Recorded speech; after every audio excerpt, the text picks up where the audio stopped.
Hello friends, welcome to sea foods. ഞാൻ റഹ്മയാണ്. എല്ലാവർക്കും സുഖമാണെന്ന് വിചാരിക്കുന്നു. നമ്മളിൽ അധികമായി ശ്രദ്ധിക്കപ്പെടാത്ത ഒരു ഫ്രൂട്ടാണ് മൾബറി. നമുക്കെല്ലാവർക്കും അറിയാം, പട്ടുനൂൽ കൃഷിക്കായി ഉപയോഗിക്കുന്ന ചെടി കൂടിയാണ് മൾബറി എന്ന്. എന്നാൽ പല രോഗങ്ങൾക്കും മൾബറി ഒരു പരിഹാരമാണ്.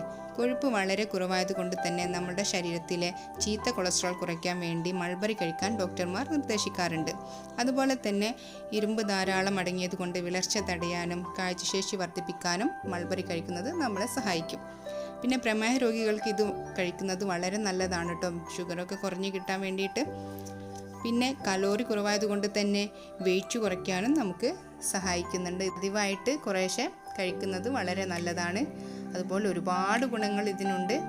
ഇനി നമുക്ക് ഇതിൻ്റെ ജ്യൂസ് എങ്ങനെയാണ് ഉണ്ടാക്കുന്നത് നോക്കാം. ഇവിടെ ഞാനിപ്പോൾ കുറച്ച് മൾബറി എടുത്തിട്ടുണ്ട്. ഇതുപോലെ നല്ല ബ്ലാക്ക് കളറിലുള്ള മൾബറി എടുക്കാൻ ശ്രദ്ധിക്കാം.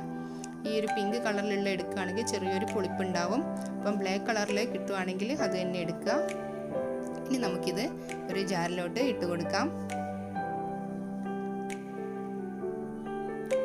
എന്നിട്ട് ഇതിലോട്ട് ആവശ്യത്തിന് പാലൊഴിച്ച് കൊടുക്കാം. ഇനി അല്പം ഷുഗറും കുറച്ച് ഐസ് ക്യൂബ്സും ഇട്ട് കൊടുത്ത് നന്നായിട്ട് അടിച്ചെടുത്താൽ നമ്മുടെ ജ്യൂസ് റെഡിയാവും. ഇനി പാലൊഴിക്കാതെയും നമുക്കിത് ഉണ്ടാക്കിയെടുക്കാം. വെള്ളവും ഷുഗറും ചേർത്ത് നമുക്ക് നന്നായിട്ട് അടിച്ചെടുത്താൽ ജ്യൂസ് റെഡിയായി കിട്ടും. നല്ലൊരു ടേസ്റ്റ് തന്നെയാണ്. എല്ലാവരും ഒന്ന് ഉണ്ടാക്കി നോക്കണം. ഒരുപാട് ഗുണങ്ങളാണ് ഇതിനുള്ളത്. ഇപ്പോൾ കാണാൻ തന്നെ നല്ലൊരു ഭംഗിയാണ്, നല്ലൊരു കളറാണ് ഇതിന്. എല്ലാവരും ഒന്ന് മൾബറി കിട്ടുവാണെങ്കിൽ ഇതുപോലെ ഒന്ന് ജ്യൂസായിട്ട് ഉണ്ടാക്കി നോക്കുക. ഇനി ജ്യൂസ് പറ്റില്ലെങ്കിൽ കഴിക്കാൻ തന്നെയെങ്കിലും ശ്രമിക്കാം. അപ്പോൾ എൻ്റെ വീഡിയോ എല്ലാവർക്കും ഇഷ്ടമായെന്ന് കരുതുന്നു. ഇഷ്ടമായെങ്കിൽ ലൈക്ക് ചെയ്യാനും സബ്സ്ക്രൈബ് ചെയ്യാനും മറക്കരുത്.